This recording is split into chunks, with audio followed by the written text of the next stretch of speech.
Eight standard. आज हम इस वीडियोस में आपके साथ chapter 13 active and passive voice को लेकर डिस्कस करेंगे। जैसा कि आप जानते हो 13 चैप्टर से हमारा सेकेंड टर्म का सिलेबस शुरू होना था। तो मैंने आपको पहली वीडियोस में बताया था जो चैप्टर 13 में जो टाइटल है एक्टिव एंड पैसिव वॉइस, उस चीज़ को हम बाद के क्लासेस में डिस्कस करेंगे। तो today now we discuss active and passive voice. अच्छा, सबसे पहले हम देखेंगे वॉइस मीन्स क्या होता है। जैसे हिंदी में वॉइस मीन्स होता है वाच्य, यहाँ पे वॉइस मीन्स होता है देखिए वाक्य। कई सारे एग्जाम्पल्स है आपके पास। Rita cut the cake, the children ate eat, ठीक है, दे सैंग ए सॉन्ग। कोई भी सेंटेंस यानी कि वाक्य जब हम लिखते हैं तो उस सेंटेंस का 3 पार्ट को मेंटेन करना बहुत एसेंशियल होता है। First part is the subject, यानी कि सेंटेंस की मुखिया, उस काम को कौन कंप्लीट कर रहा है। नेक्स्ट पार्ट आता है वर्ब, यानी कि डायरेक्ट जो एक्शन वर्ब होता है, मतलब सेंटेंस में जो सब्जेक्ट होता है वो किस तरह से काम को कर रहा है, और ऑब्जेक्ट मतलब होता है वो किस तरह से काम को कंप्लीट कर रहा है। तो सेंटेंस में तो सबसे पहले हम क्या देखेंगे, सेंटेंस में ये तीनों पार्ट हमारे पास अवेलेबल होना चाहिए, सब्जेक्ट वर्ब एंड ऑब्जेक्ट। तब हम उस सेंटेंस को पैसिव वॉइस में चेंज कर सकते हैं। पर्टिकुलर जिस सेंटेंस में हमें सब्जेक्ट के साथ वर्ब का, यानी कि जो मेन एक्शन वर्ड होता है उसके अंदर अगर डोर, यानी कि दोनों का आपस में कनेक्शन रहता है, एक दूसरे के ऊपर डिपेंडेबल होते हैं, यानी कि सब्जेक्ट खुद उस काम को डायरेक्ट कंप्लीट करते हैं, तो ऐसे सेंटेंस को कहा जाएगा एक्टिव वॉइस। आप सेंटेंस खुद पढ़ोगे, जैसे पहले वाला एग्जांपल था Rita cut the cake, it is a active voice. Why? Because यहाँ पे रीता सब्जेक्ट है, वो उस कट जो मेन एक्शन वर्ड है उसको कंप्लीट कौन कर रहा है, रीता कर रहा है। So it is a active voice. तो यहाँ पे देखिए डेफिनेशन में मैंने अंडरलाइन किया है, a sentence in which the subject perform the action and the object receive it, यानी कि सेंटेंस में जब सब्जेक्ट एक्शन वर्ड को डायरेक्ट कंप्लीट कर रहा है और उसका रिजल्ट ऑब्जेक्ट के पास रिसीव हो रहा है, तो it is said to be in the active voice. इसको हम लोग क्या कहेंगे, एक्टिव वॉइस कहते हैं। अच्छा, उसी सेंटेंस को जब हम पैसिव वॉइस में कन्वर्ट करेंगे तो उसका रूल्स क्या होता है। एक्टिव वॉइस में जो सब्जेक्ट है, यहाँ पे जैसे हम नॉर्मली पहला एग्जांपल ले लेते हैं, जैसे यहाँ पे था रीता काट द केक, तो यहाँ पे सब्जेक्ट कौन है एक्टिव वॉइस में, रीता, और ऑब्जेक्ट कौन है, द केक। तो यहाँ पे क्या होता है ना, जब हम उसको पैसिव वॉइस में चेंज करेंगे तो द केक जो ऑब्जेक्ट है इसको हम सब्जेक्ट की जगह पे लेके आएंगे, यानी कि द केक, ठीक है। उसके बाद हम वर्ब देखेंगे, verb main action verb present में है कि पास्ट में है कि फ्यूचर है, उसके अकॉर्डिंग हमें वर्ब की पोजीशन को चेंज करना है। वर्ब का हमेशा पास्ट पार्टिसिपल फॉर्म होता है। फिर उसके बाद हम बाय प्रोनाउन के इस्तेमाल करेंगे।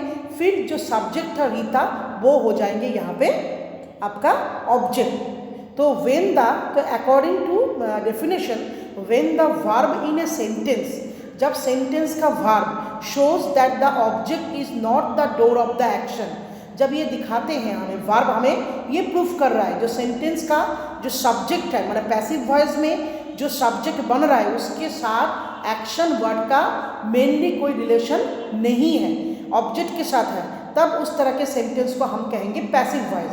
यानी कि किसी भी 2-3 तरह के सेंटेंसेस आपके पास हैं, आप कैसे चॉइस करोगे पैसिव वॉइस कौन सा है, एक्टिव वॉइस कौन सा है। सबसे पहला पहचान होता है सब्जेक्ट के साथ एक्शन वर्ड का मतलब डायरेक्ट रिलेशन होता है, और पैसिव वॉइस में डायरेक्ट रिलेशन नहीं रहता है। और पैसिव वॉइस में बाय प्रोनाउन का इस्तेमाल होता, बाय तुम्हारा प्रोनाउन का इस्तेमाल होता है, किससे पहले होता है, प्रीपोजिशन, सॉरी बाय प्रीपोजिशंस का इस्तेमाल होगा आपके ऑब्जेक्ट से पहले।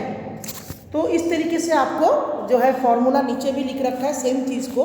अब हम आएंगे नेक्स्ट पेज में। नेक्स्ट पेज में देखिए फीचर्स में दे रखा है verb which required A direct object. अच्छा, सेंटेंस में जो वर्ब हम इस्तेमाल करते हैं उस वर्ब के भी 2 पार्ट होता है, फिनाइट वर्ब और एक होता है इनफिनाइट वर्ब। अगर सेंटेंस में वर्ब को अपने एक्सप्रेशन को कंप्लीट करने के लिए कुछ अदर वर्ड्स की हेल्प की जरूरत पड़ते हैं तो उस तरह के वर्ब को हम लोग कहेंगे इनफिनाइट वर्ब, फिनाइट वर्ब करेंगे।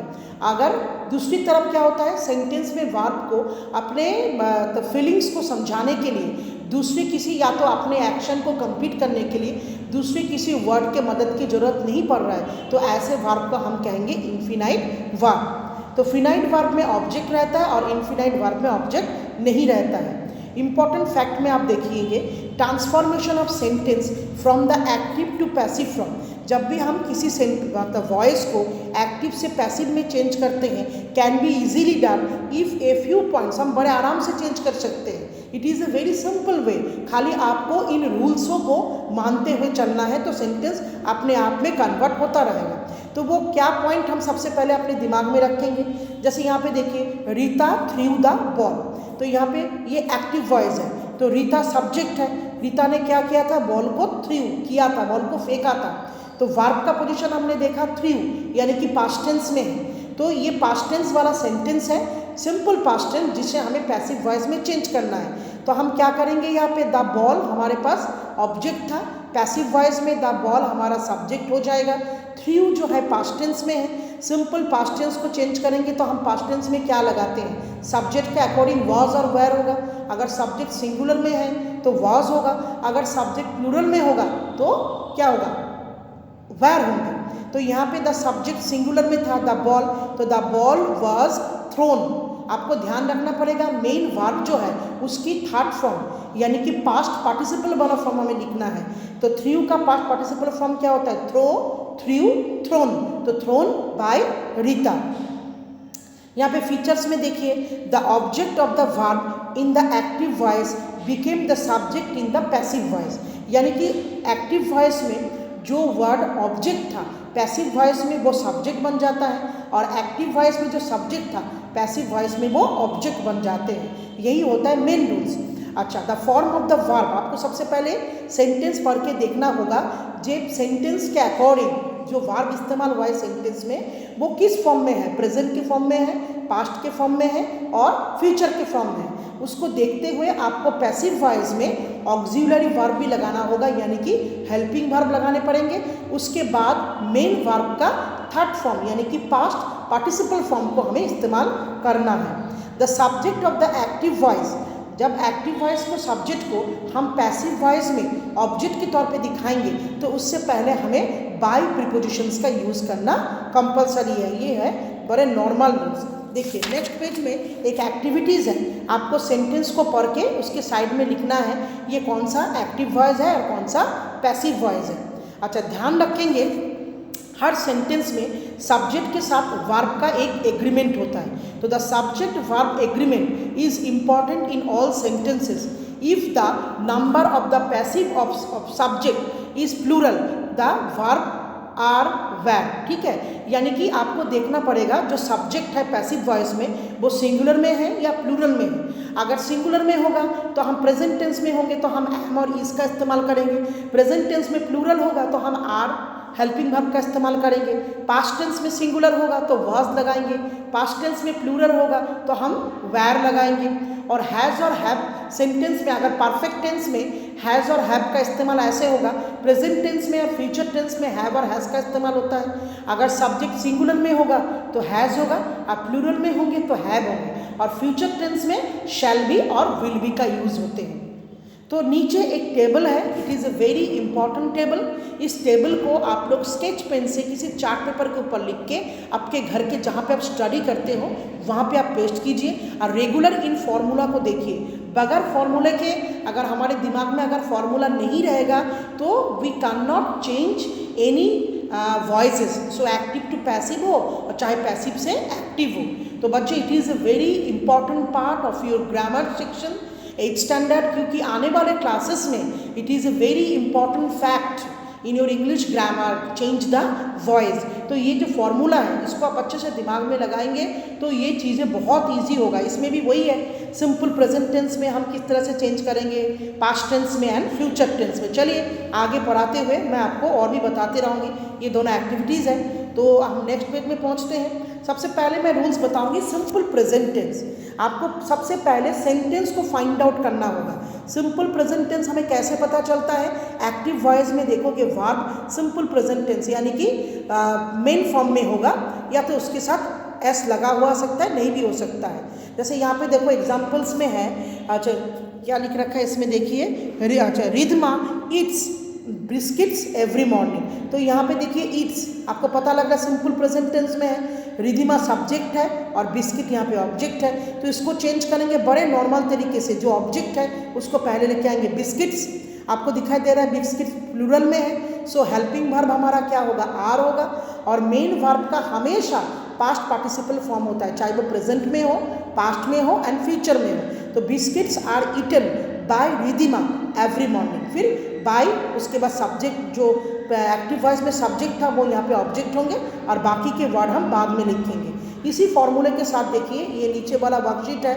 डी में भी और ई में भी। अच्छा, सिंपल पास्ट टेंस हम कैसे समझेंगे, हम सेंटेंस के पढ़ के देखेंगे। अगर verb, main verb, action verb अगर पास्ट टेंस में लिखा है so it is a simple past tense. जैसे यहाँ पे देखिए, the artist sketched the portrait, sketched past form में है, तो हम क्या करेंगे, यहाँ पे ऑब्जेक्ट को सब्जेक्ट करेंगे, द पोर्ट्रेट, पोर्ट्रेट सिंगुलर में था इसलिए हम लोग हेल्पिंग वर्ब में वाज लगाया, और वर्ब पार्टिसिपल का थर्ड फॉर्म स्केच पहले से ही था, किसके द्वारा, बाय द आर्टिस्ट। इस तरीके से हमें नीचे का भी आपको कंप्लीट करना है वर्कशीट।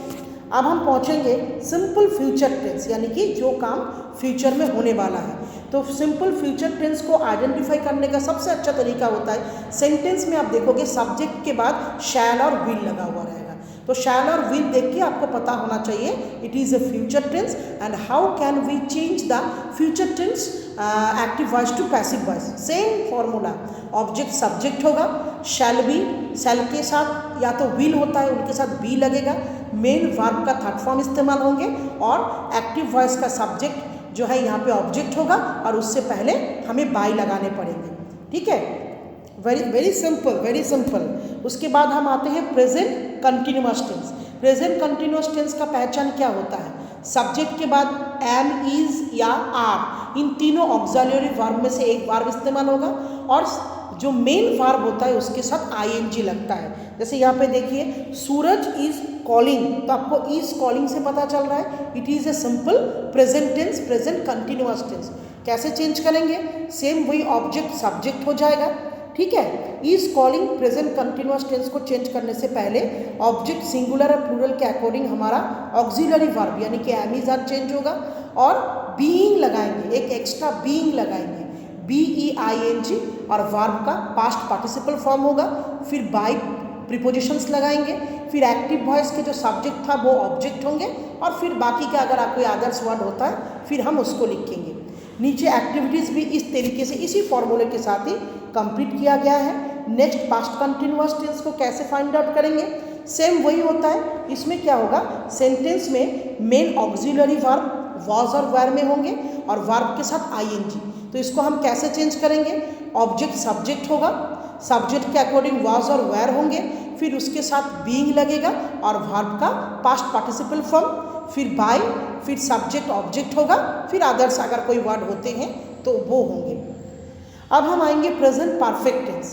प्रेजेंट परफेक्ट टेंस को आप कैसे पहचानोगे, देखोगे सेंटेंस में हैज़ और हैव जरूर इस्तेमाल होंगे, तो हैज़ और हैव को देखते हुए पता लगाएंगे it is a present perfect tense. तो प्रेजेंट परफेक्ट टेंस में क्या होता है, सब बार में एक ही रूल्स आएगा आपका, ऑब्जेक्ट सब्जेक्ट होगा, हैज़ और हैव अकॉर्डिंग टू सिंगुलर और प्लूरल देखेंगे सब्जेक्ट क्या है, फिर उसके बाद वर्ब का उसके साथ हमको बीन लगाना है, चाहे हैज़ और हैव लगाए उसके साथ बीन कंपलसरी होगा, वर्ब के मेन वर्ब का पास्ट पार्टिसिपल फॉर्म, फिर बाय प्रीपोजिशन का यूज़, फिर एक्टिव वॉइस में जो सब्जेक्ट था वो ऑब्जेक्ट होंगे। इसी तरीके से हम प्रेजेंट परफेक्ट टेंस को चेंज करते हैं, और सेम उसी तरीके से past perfect tense. Past perfect tense में एक ही जो है हैड इस्तेमाल होता है, तो पैसिव वॉइस में भी वही हैड ही रह जाएगा, वर्ब का थर्ड फॉर्म आ जाएगा, हैड के साथ हमें बीन लगाने पड़ेंगे, हैड बीन, वर्ब का third form, by prepositions and active voice का सब्जेक्ट जो था वो यहाँ पे आपका ऑब्जेक्ट हो जाएंगे। अब हम देखेंगे नेक्स्ट पेज में डिस्कस करेंगे future perfect tense. Future perfect tense में विल हैव होता है, तो इसको जैसे हम घुमाएंगे पैसिव वॉइस में लिखेंगे तो सब्जेक्ट जो एक्टिव वॉइस का था वो ऑब्जेक्ट होगा, ऑब्जेक्ट सब्जेक्ट हो गया, सब्जेक्ट हो जाने के बाद विल के साथ हमें हैव लगाना है, विल हैव, फिर उसके बाद क्या करेंगे, विल हैव, फिर बीन लगेगा, विल हैव बीन कंस्ट्रक्टेड यानी कि वर्ब का थर्ड फॉर्म, बाई लगा के एक्टिव वॉइस का सब्जेक्ट आएगा और फिर बाकी बचे हुए वर्ड्स इसके अंदर आएंगे। अच्छा, फ्यूचर टेंस में चेंज हुआ, फ्यूचर परफेक्ट और फ्यूचर कंटिन्यूअस टेंस जो होता है उसको हम कभी भी चेंज नहीं कर पाते हैं। अब हम थोड़ा सा हट के थोड़ा सा एक अलग चीज़ के ऊपर डिस्कस करेंगे। बच्चे कई बार क्या होता है, सेंटेंस को जब हम एक्टिव वॉइस में पैसिव वॉइस में लेके जाएंगे तो आप कई बार देखोगे सेंटेंस में दो ऑब्जेक्ट का यूज़ होगा। जैसे यहाँ पे देखिए एग्जाम्पल है, व्हेन ए ट्रांजिटिव वर्ब, जब किसी सेंटेंस में ट्रांजिटिव वर्ब, मैंने वही बोला था जिस वर्ब के बाद ऑब्जेक्ट का इस्तेमाल होता है उसे कहा जाता है ट्रांजिटिव वर्ब। ट्रांजिटिव वर्ब के बाद जो ऑब्जेक्ट का इस्तेमाल होता है उसमें दो ऑब्जेक्ट होता है। तो ऐसे सिचुएशंस में जब हम एक्टिव वॉइस से पैसिव वॉइस की तरफ जाएंगे, कई बार दोनों ऑब्जेक्ट को हम इकट्ठा लेके चेंज करते हैं, कई बार क्या होता है मेन ऑब्जेक्ट के ऊपर फोकस होता है। तो इस तरह के सेंटेंस के जो सिचुएशंस के अकॉर्डिंग जब हम इस तरह के सेंटेंस को चेंज करते हैं उसे कहा जाता है रिटेन्ड ऑब्जेक्ट। क्या कहेंगे? Retained object. देखिए इस सेंटेंस में देखिए, ही गेव आस, उसने हमें क्या दिया था? Some amount. तो यहाँ पे ही सब्जेक्ट है, गेव आपका वर्ब है। अब आपको डिसाइड करना है, दो ऑब्जेक्ट है, आस भी है और सम अमाउंट भी है। तो इसमें देखना पड़ेगा सम अमाउंट, उसने हमें, ही गेव सम अमाउंट। तो सम अमाउंट जो होता है ना, अमाउंट जो होता है बादाम, तो वो है आपका डायरेक्ट ऑब्जेक्ट, ठीक है। और आस इज ए इनडायरेक्ट ऑब्जेक्ट। तो जब हम ऐसे सेंटेंस को कन्वर्ट करते हैं, when it is converted into the passive voice, ठीक है, either of the two object can be used होता है सब्जेक्ट के तौर पे। जैसे यहाँ पे हमने सम आलमंड को पहले ले लिया, सम आलमंड वेर, वेर होगा क्योंकि गेव है यहाँ पे पास्ट टेंस में, वेर गिवन किसको दिया गया था? To us.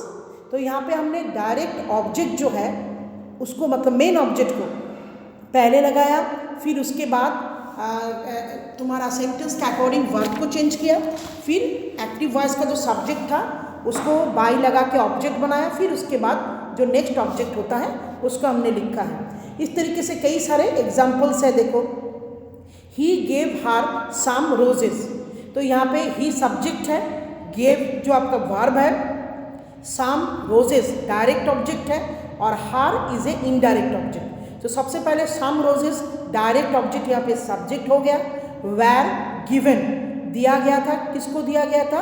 टू हर, ठीक है, गिवन टू हर।